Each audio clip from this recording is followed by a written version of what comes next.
Hey, English learners, welcome back to the Talk English Class podcast. The podcast where we talk about the real stuff, the uncomfortable stuff, the stuff nobody wants to admit. I'm Grace. And I'm James. So, James, how are you today? Honestly, a little embarrassed. Embarrassed? Yeah, something happened this morning.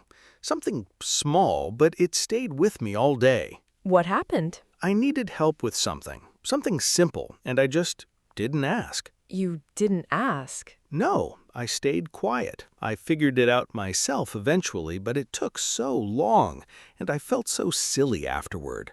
Because you didn't ask. Because I was too embarrassed to ask. Like asking for help felt wrong somehow. I know that feeling. Really? Oh, yes, very well. Okay, good, because I thought maybe only I felt like this. No, so many people feel this, especially in English. Asking for help in a second language feels 10 times harder. 10 times harder. Yes, that is exactly it. All right, let's talk about this today. Please, because I really need to. Okay, James, tell me something honestly. Okay. Has there ever been a moment when you needed help in English, but you didn't ask and something went wrong because of that? Oh no, do I have to answer this? Yes. Okay, fine, yes. One time, I was in a new city, and I asked someone for directions. Okay. And they explained, and I understood maybe 30%. Only 30%? Maybe less, honestly.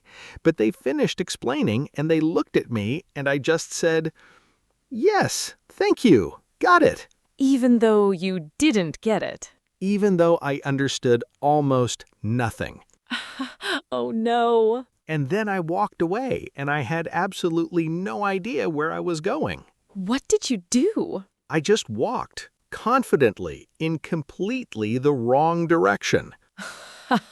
James. I know. I looked so confident. I was completely lost. How long were you lost? 20 minutes, maybe more. I walked past the same coffee shop 3 times. 3 times? 3 times. The people inside probably noticed me.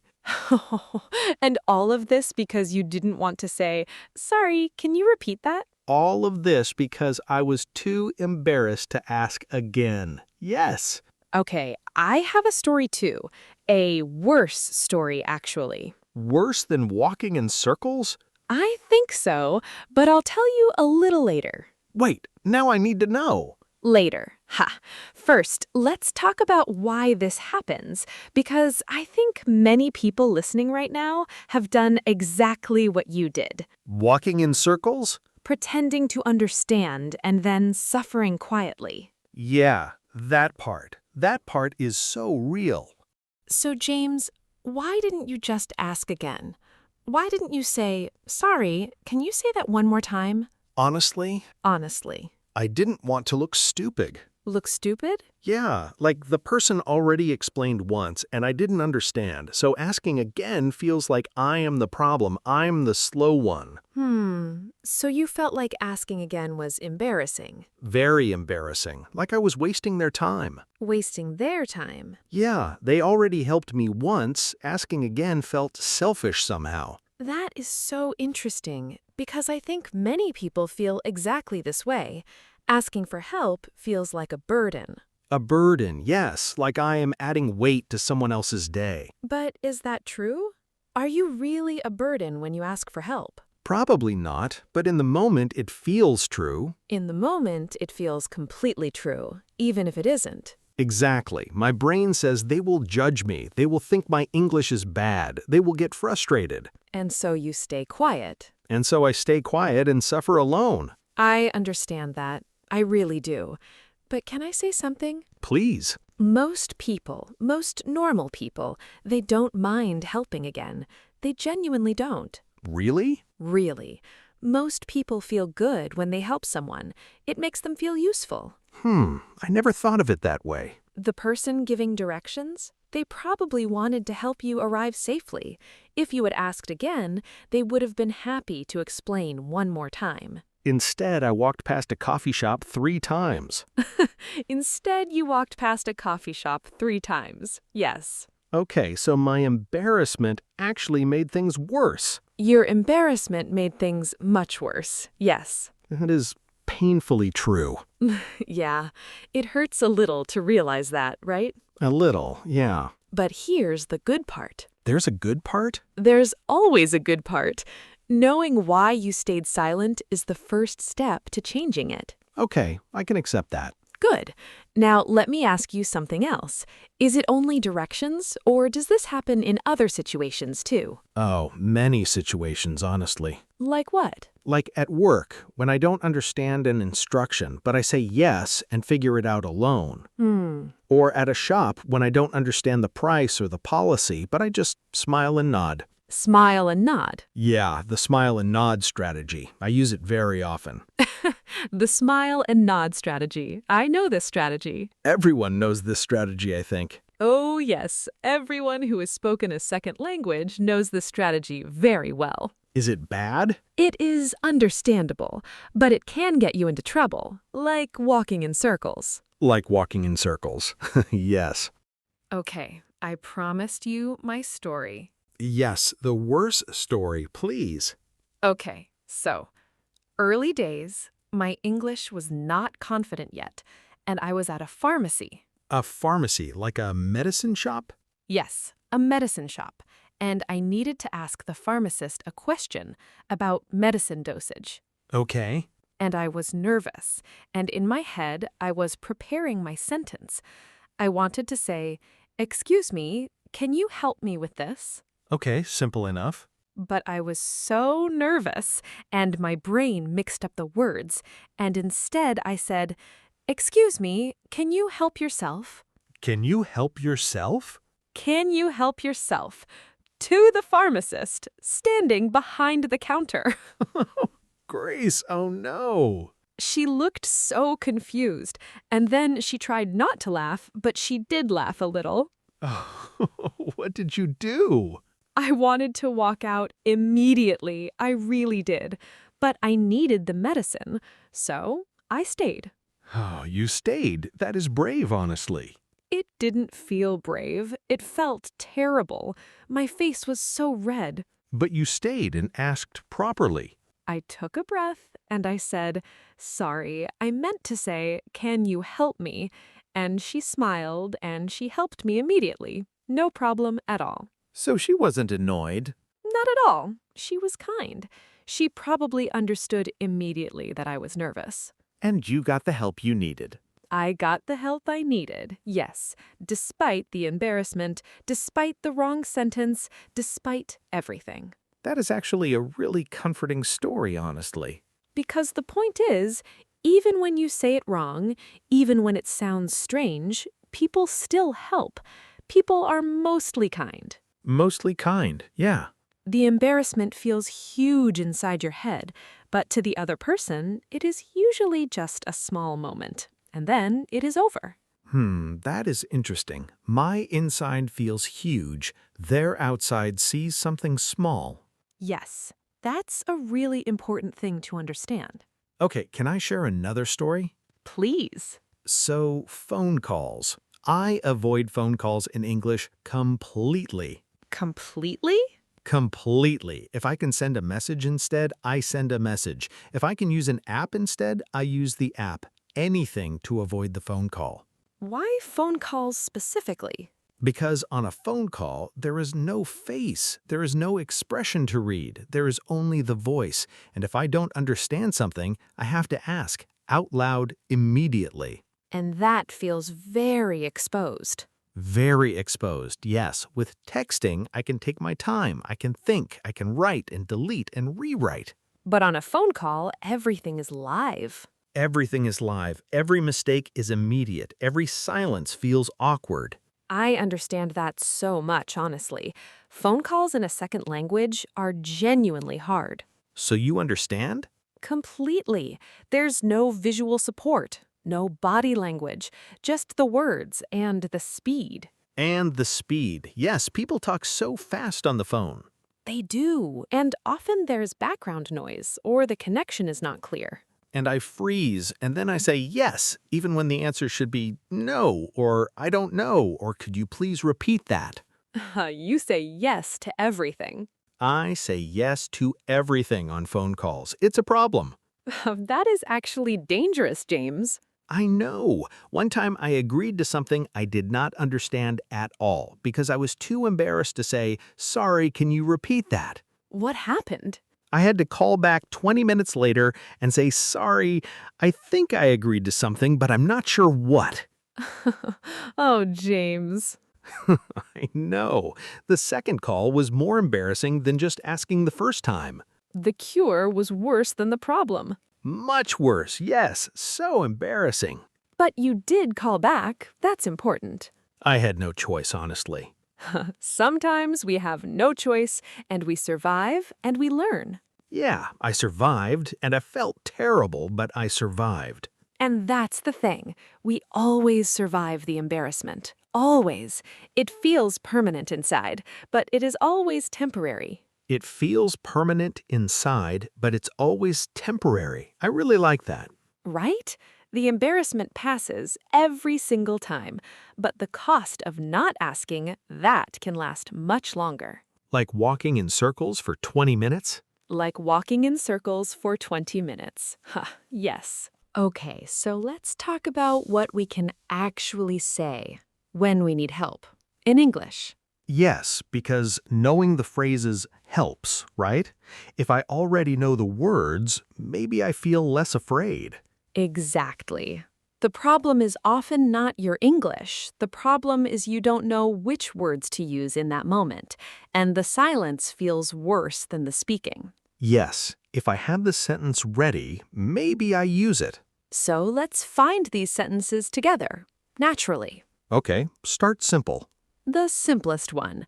When someone explains something and you don't understand, what do you wish you could say? Honestly, I wish I could say, sorry, I didn't understand. Can you say that again? That is perfect, actually. Really? It sounds too simple. Simple is good, but let me give you a slightly softer version. Sorry, I didn't quite catch that. Could you say it again, please? I didn't quite catch that. Catch means understand. In this case, yes. To catch something means to hear and understand it fully. I didn't quite catch that. I like this. It sounds more natural somehow. It does, and the word quite makes it softer. It says, I almost understood, not that you understood nothing. So it feels less embarrassing to say. Exactly. It protects your confidence a little while still asking for help.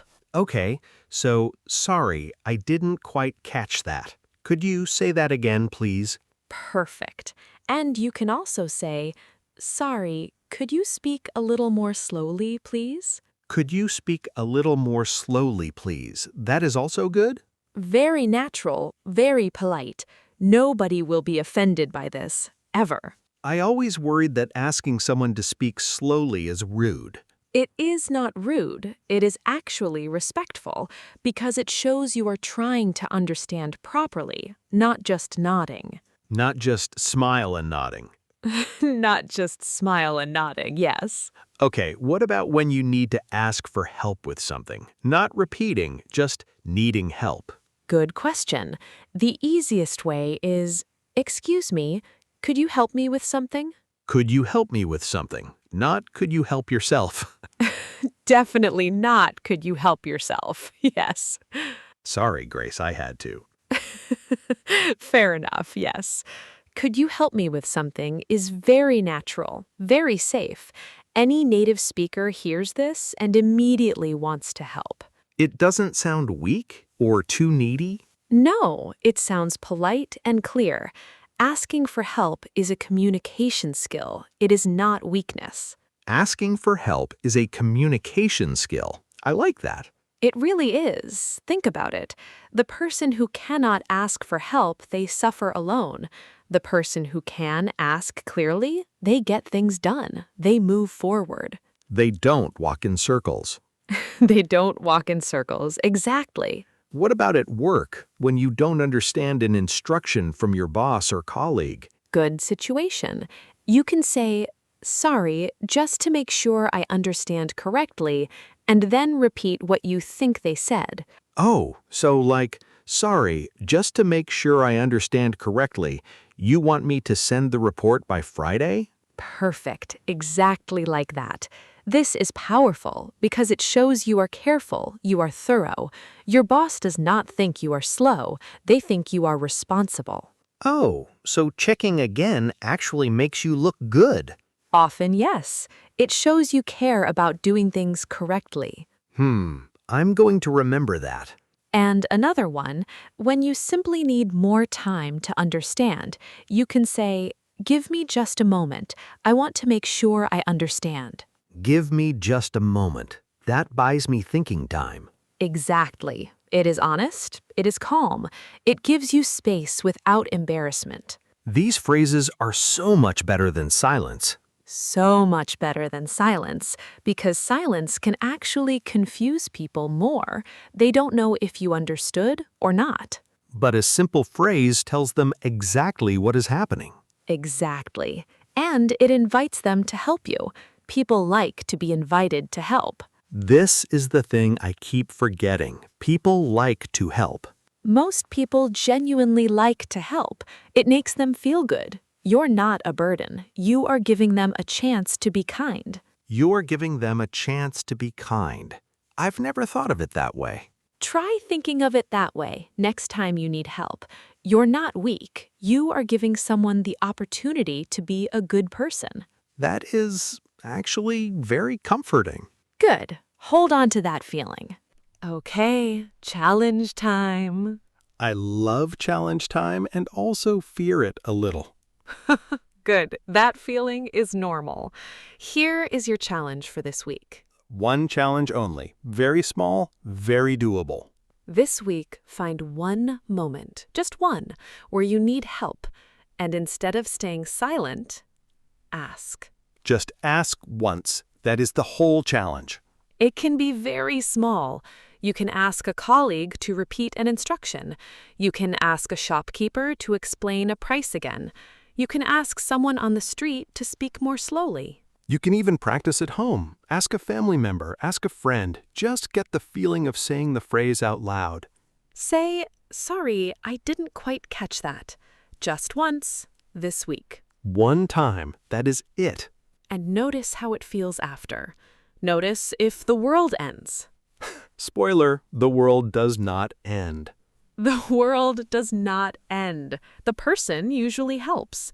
And you feel something small but important after. What do you feel? You feel capable.